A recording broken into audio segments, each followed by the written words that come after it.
لم يخروا عليك صما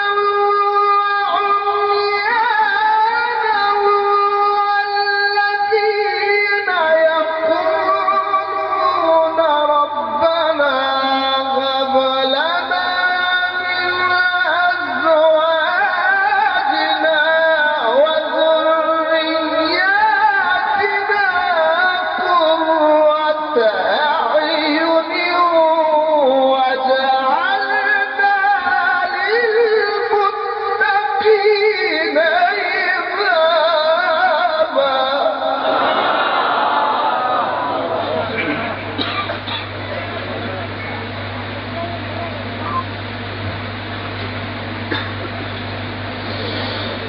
وجعلنا للمتقين إماما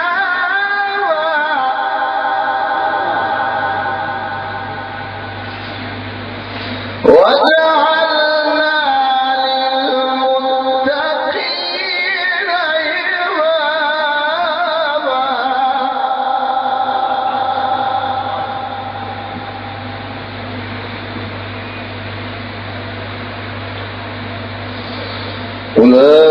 أولئك يجزون الغرفة بما صبروا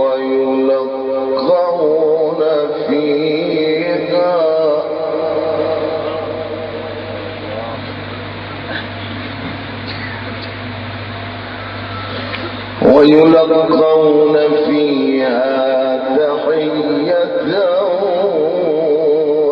وسلاما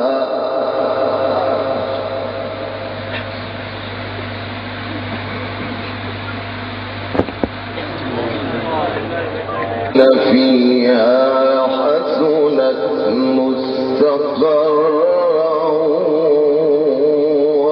ومقاما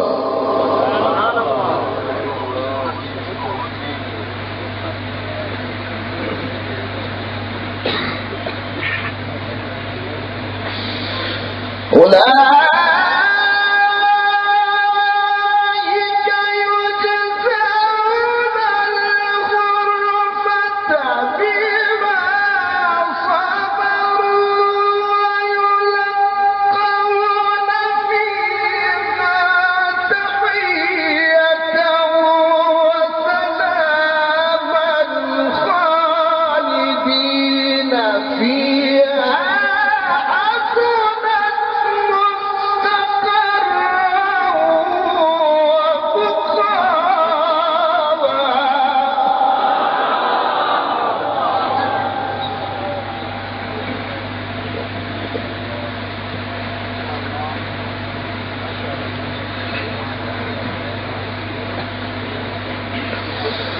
والذين يقولون ربنا هب لنا من أزواجنا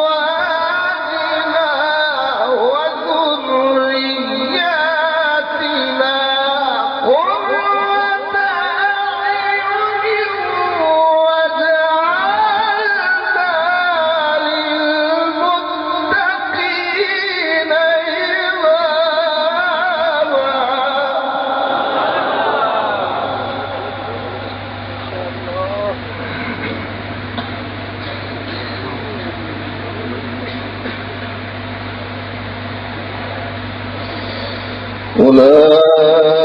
أولئك يجزون الغرفة بما صبروا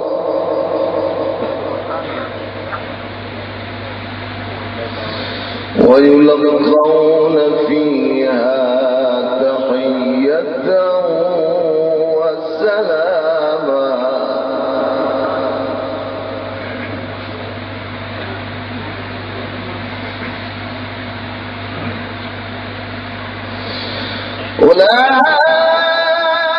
أولئك يجزون الغرفة بما صبروا ويلقون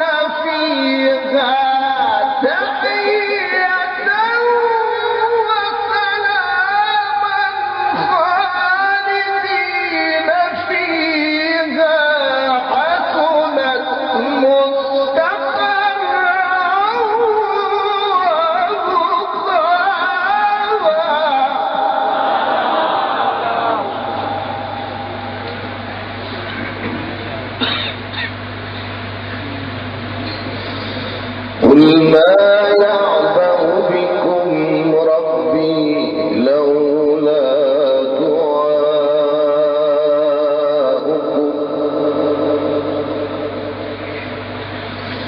فقد كذبتم فسوف يكون لزاما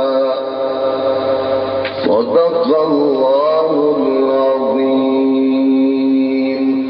الشیخ قاری اکبر مالکی صاحب اور ہمارے دلوں کی دھڑکن جو کہ کئی دفعہ پاکستان میں تشریف لا چکے ہیں، فضیلت الشیخ المقری رافت حسین صاحب دامت برکاتہم العالیہ، وہ ہمارے سامنے تشریف فرما ہے. ان کی تلاوت سے قبل قائد ابن قائد مفکر اسلام امیر مرکزیہ حضرت مولانا فضل الرحمان صاحب کا مختصر سا بیان بھی ہوگا اور ان حضرات کا شکریہ بھی ادا کریں گے. ان کی آمد سے پہلے میں اپنے قائد کے بھتیجے چھوٹے سے ننھے منھے حضرت حافظ محمد اسامہ صاحب کو دعوت دیتا ہوں جو اپنے باہر کے معزز مہمانوں کے استقبال میں چند الفاظ کہیں گے اور اس کے بعد ہمارے قید کا بیان ہوگا اور اس کے بعد ہمارے دلوں کی جو دھڑکن ہے قاری شیخ رافت حسین صاحب ان کی تلاوت ہوگی. تو اب آپ حضرات کے سامنے ننھے منھے حافظ محمد اسامہ عربی میں شیخین کی ان کے استقبال کے لیے چند الفاظ کہتے ہیں. حافظ محمد اسامہ. الحمد لله الداعي إلى بابه الموفق من شاء لصوابه أنعم بإنزال كتابه الذي اشتمل على محكم ومتشابه. فأما الذين في قلوبهم زيغ فيتبعون ما تشابه منه ابتغاء الفتنة وأما الراسخون في العلم يقولون آمنا به أحمده على الهدى وتيسير أسبابه وأشهد أن محمدا عبده ورسوله أكمل الناس خشوعا. فعن أبي موسى الأشعري رضي الله عنه أنه قال قال رسول الله صلى الله عليه وسلم مثل المؤمن الذي يقرأ القرآن ريحها طيب وطعمها طيب ومثل المؤمن الذي لا يقرأ القرآن كمثل التمرة ريحها طيب وطعمها حلو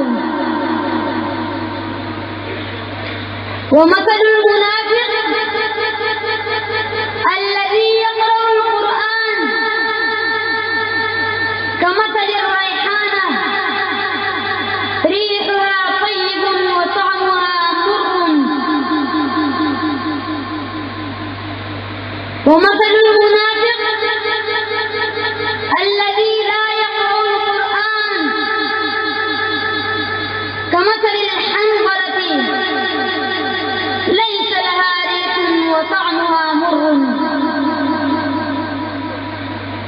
أيها السادة والإخوة الحضور، نرحب بضيوفنا الكريم وتشرفنا في هذه الحفلة السعيدة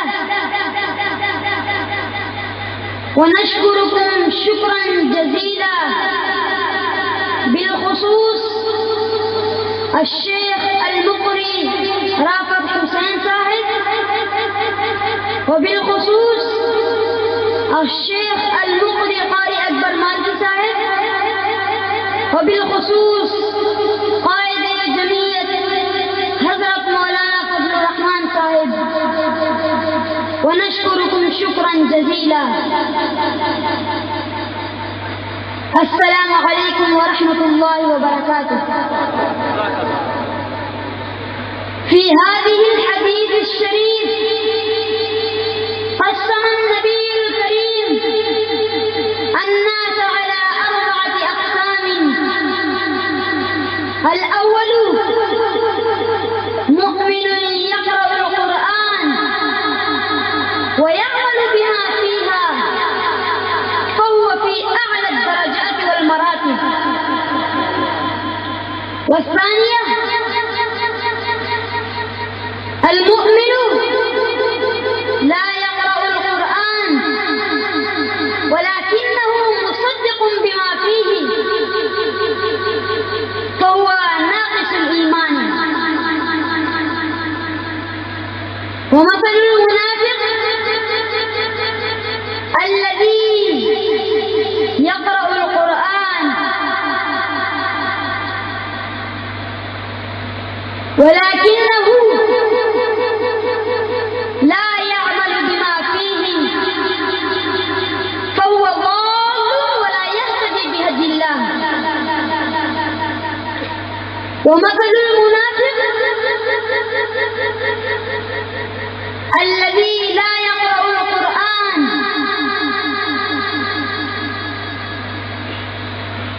ولا يدري ما فيه مثله كمثل الحنظلة. اللهم إنا نسألك أن تجعل شفاعتنا. اللهم ارزقني تلاوته آناء الليل وآناء النهار واجعله لي حجة يا رب العالمين. آمين. والسلام علیکم ورحمۃ اللہ وبرکاتہ.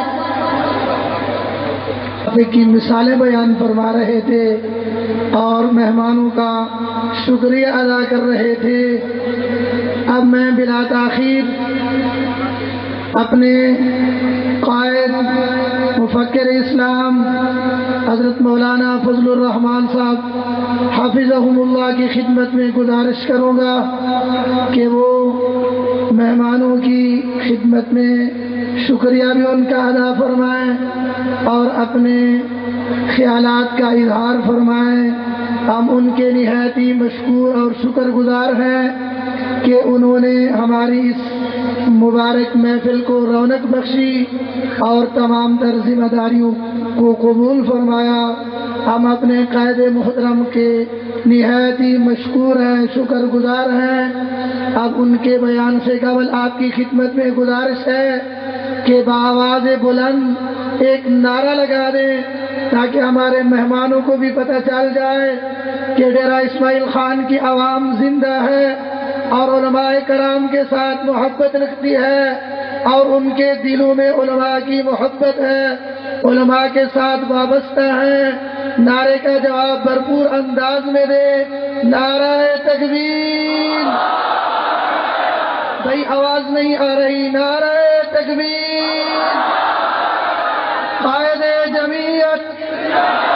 قائد جمعیت مولانا فضل الرحمان صاحب.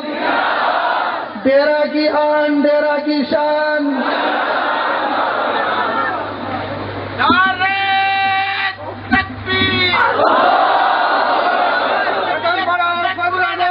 الصلاة والسلام على سيدنا محمد الذي أرسله الله بشيرا ونذيرا وداعيا إلى الله بإذنه وسراجا منيرا،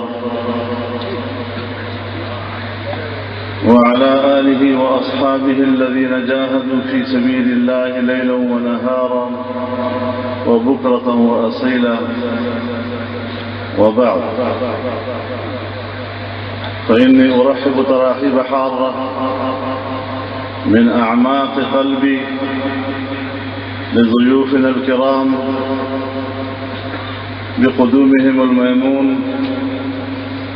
شرفتمونا ونورتمونا وشرفتم أراضي باكستان وشرفتم مديرية دير إسماعيل خان وبخصوصها جامعة المعارف الشرعية. برادران محترم، آج کے مہمانان گرامی ہمارے لیے نہایت قابل قدر ہیں، جو قرآن کریم کی آواز کو کرۂ ارض میں ہر جگہ پہنچا رہے ہیں۔ مجھے یاد ہے غالباً 1965 یا 66 کی بات ہے،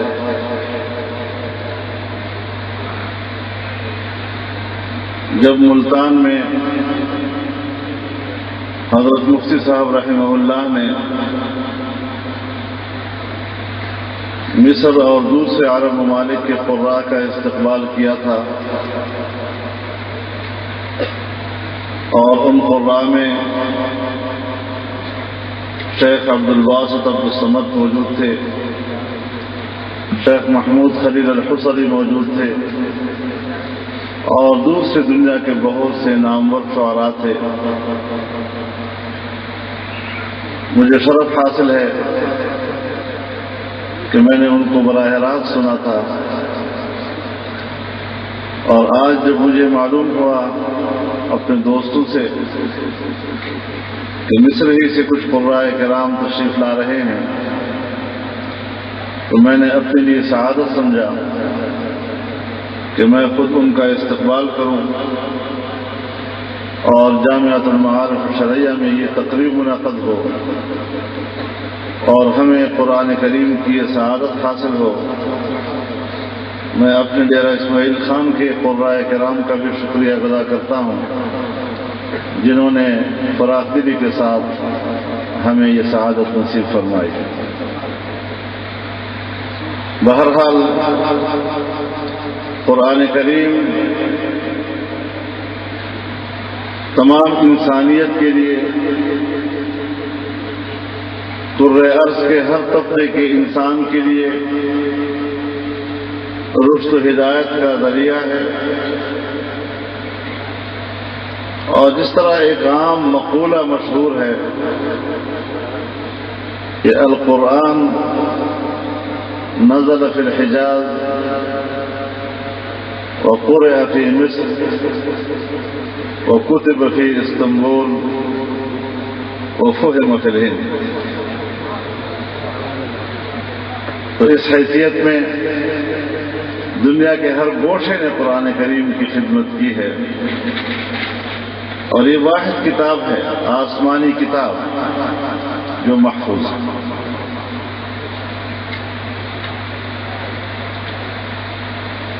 کسی دور میں بھی